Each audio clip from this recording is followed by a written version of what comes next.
জমিতে ফসল কম হয়েছে, তারপরেও যদি বলি আলহামদুলিল্লাহ, তাহলে আল্লাহ তাআলা ওই অল্প ফসলে এমন বরকত দান করবে যে আপনি সারা বছর খরচ করে শেষ করতে পারছেন না। হতে পারে তো? পারে না? আল্লাহ তাআলা যদি বরকত দেয় তাহলে আপনি এটা শেষ করতে পারবেন না, এই কথাই ঠিক। আল্লাহর বরকত বাহ্যিকভাবে দেখা যায় না। আমরা মানুষ আসলে বাহ্যিকভাবে দেখতে চাই যে আমার অনেক টাকা, আমার অনেক জমি, আমার অনেক বংশমর্যাদা, আমার অনেক স্ট্যাটাস। আমরা বাহিরে যেটা দেখতে পাই সেটাকেই বড় মনে করি, কিন্তু ইসলামের নিয়ম হলো যে বাহ্যিক বিষয় বড় নয়, অভ্যন্তরীণভাবে আল্লাহ তাআলা মানুষকে বড় করে। আল্লাহ তাআলা যে বরকত দেয় এটা মানুষ তার খালি চোখে দেখতে পারবে না, এটা অভ্যন্তরীণভাবে গোপনীয়ভাবে যাকে আল্লাহ তাআলা বরকত দিয়েছেন সে এটা অনুভব করতে পারবে। এজন্য আল্লাহ তাআলার কাছে বেশি বেশি চাইতে হবে বরকত। বুঝতে পারলেন? আল্লাহ রসুল সাল্লাল্লাহু আলাইহি সাল্লাম হযরত আনাস রাদিয়াল্লাহু আনহুর জন্য দোয়া করেছিলেন যে আল্লাহুম্মা আকসির মালাহু ওয়া ওয়ালাদাহু ওয়া বারিক লাহু ফিমা আতাইতাহু। জানেন তো রসুল সাল্লাল্লাহু আলাইহি সাল্লাম এই দোয়া করেছিলেন প্রখ্যাত সাহাবী হযরত আনাস রাদিয়াল্লাহু আনহুর জন্য। আনাস রাদিয়াল্লাহু আনহু তিনি যেন তেন লোক ছিলেন না, হযরত মুহাম্মদ সাল্লাল্লাহু আলাইহি সাল্লামের খাদেম ছিলেন, রসুল সাল্লাল্লাহু আলাইহি সাল্লামের খেদমতকারী ছিলেন। তো রসুল সাল্লাল্লাহু আলাইহি সাল্লাম তার জন্য খুশি হয়ে দোয়া করছেন যে হে আল্লাহ তার সম্পদ তুমি বাড়ায়া দাও। সুবহানাল্লাহ। হে আল্লাহ তুমি তার সন্তান সন্ততি বাড়ায়া দাও। বলেন সুবহানাল্লাহ।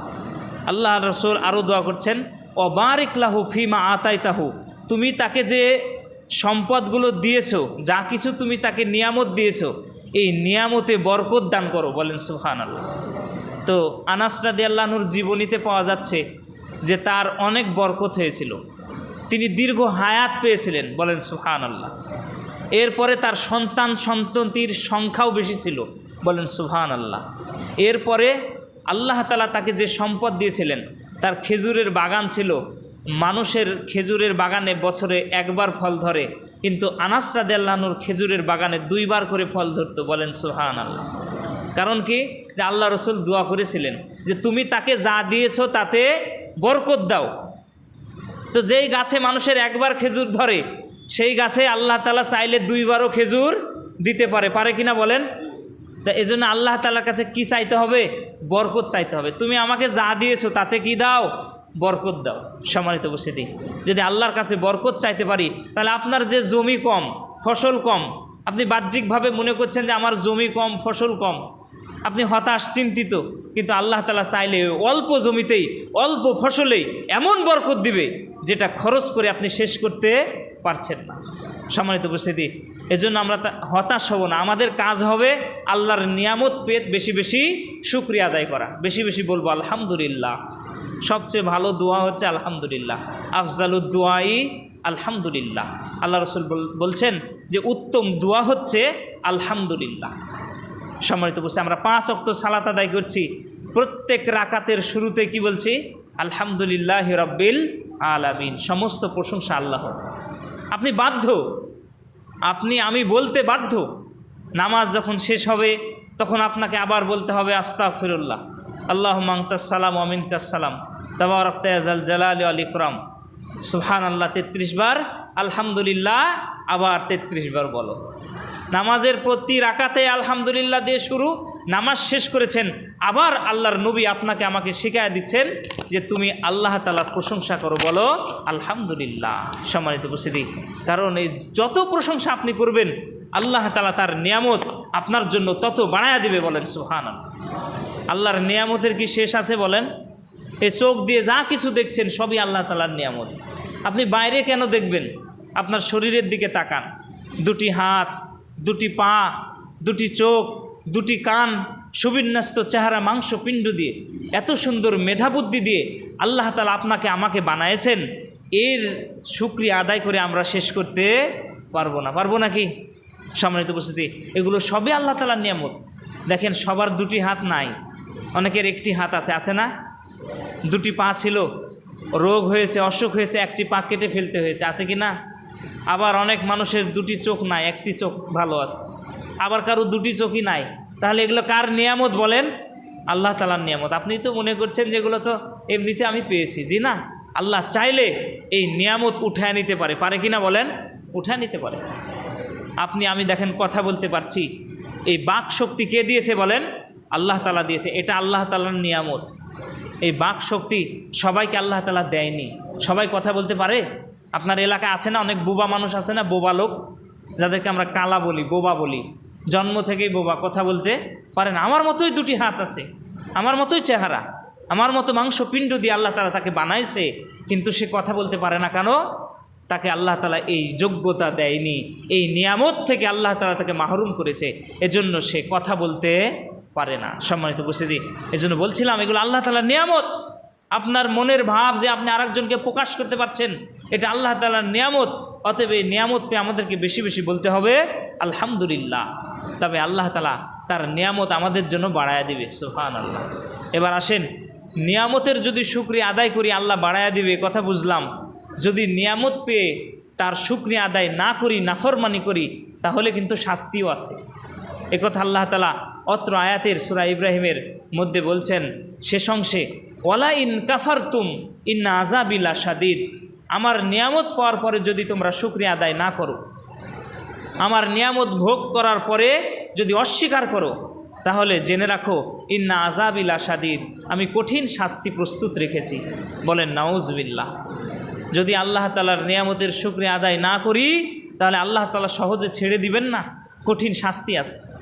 আল্লাহ তাআলা বলছেন, আমার দেওয়া জমিনে তুমি চলাফেরা করবে, আমার দেওয়া চোখ দিয়ে তুমি দেখবে, আমার দেওয়া বাক শক্তি দ্বারা তুমি কথা বলবে, আমার দেওয়া নিয়ামত দুটি পা তোমাকে দিয়েছে, এটা দ্বারা তুমি চলাফেরা করবে, আর তুমি আমার শুকরিয়া আদায় করবে না, তোমাকে এমনিতেই ছেড়ে দিব না, তোমার জন্য রয়েছে কঠিন শাস্তি।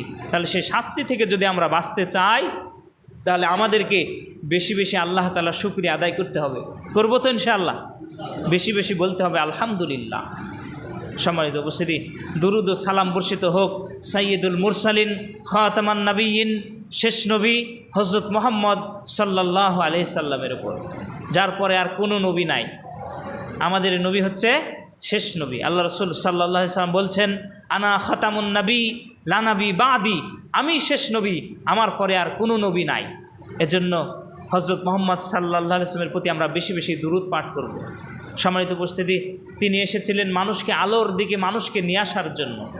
তিনি এসেছিলেন একটা অন্ধকারাচ্ছন্ন পরিবেশে, যখন মানুষ ভুলে গিয়েছিল তাদের পরিচয়, ভাইয়ে ভাইয়ে কলহ, বাবা ছেলের মিল নাই, এইভাবে যখন চারিদিকে নৈরাজ্য বিশৃঙ্খলায় আচ্ছন্ন হয়ে গেছে, এমন একটা সময়ে হযরত মুহাম্মদ সাল্লাল্লাহু আলাইহি সাল্লাম পৃথিবীতে আসলেন।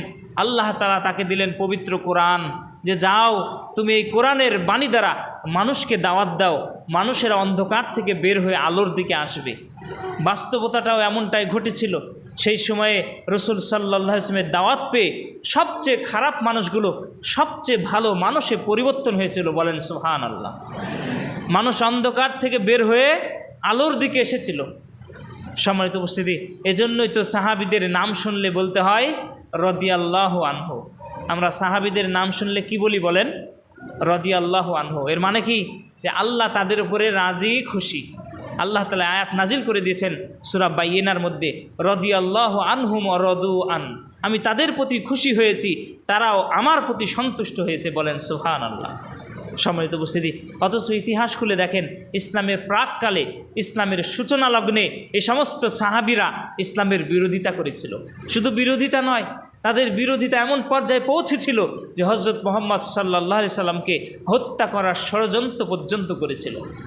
হযরতে ওমর রাদিয়াল্লাহু আনহু, হযরত আবু সুফিয়ান রাদিয়াল্লাহু আনহু ইসলামের সূচনা লগ্নে তারা ইসলামের বিরোধিতা করেছিল।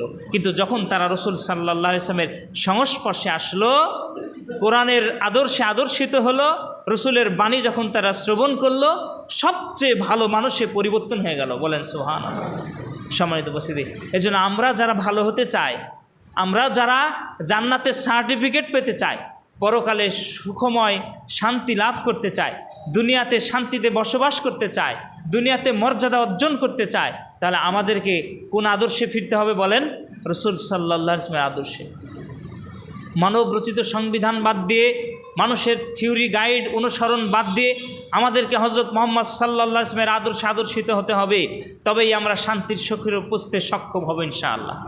সম্মানিত উপস্থিতি, ইতিহাস এটাই প্রমাণ করে একসময় বিশ্বের বুকে মুসলমানগণ মাথা উঁচু করে দাঁড়িয়েছিল, দিকে দিকে ঘোষিত হয়েছিল মুসলমানদের জয়ের ধ্বনি যে আল্লাহ এক, সত্য আমাদের অলংকার, সাম্য মৈত্রী স্বাধীনতা আমাদের লক্ষ্য, কোরআন আমাদের সংবিধান, রসুল আমাদের আদর্শ। এই বাণীটিকে নিয়ে অতীতের মানুষেরা সামনের দিকে এগিয়েছিল, বিধায় তারা সাফল্যের দ্বারে পৌঁছতে সক্ষম হয়েছিল। যখন আমরা রসুলের আদর্শকে ছেড়ে দিয়েছি, কোরআনকে সংবিধান হিসাবে ছেড়ে দিয়েছি, যখন আমরা রসুল সাল্লামের সুন্নাহকে ছেড়ে দিয়েছি, তখন মুসলমান পদে পদে মার খেয়েছে, লজ্জিত হয়েছে। কথা বলে ঠিক কিনা? আজকে কোন দেশে গণ্ডগোল? মুসলিম দেশে। মার খাচ্ছে কারা? মুসলমানরা। লজ্জিত অপমানিত কারা? মুসলমানরা। এর কারণই হলো রসুল সাল্লাল্লাহু আলাইহি ওয়াসাল্লামের আদর্শকে, কোরআনের সংবিধানকে যখন আমরা ছেড়ে দিয়েছি, তখন মুসলমানগণ আর কোমর সোজা করে দাঁড়াতে পারছে না, ব্যর্থ হয়েছে।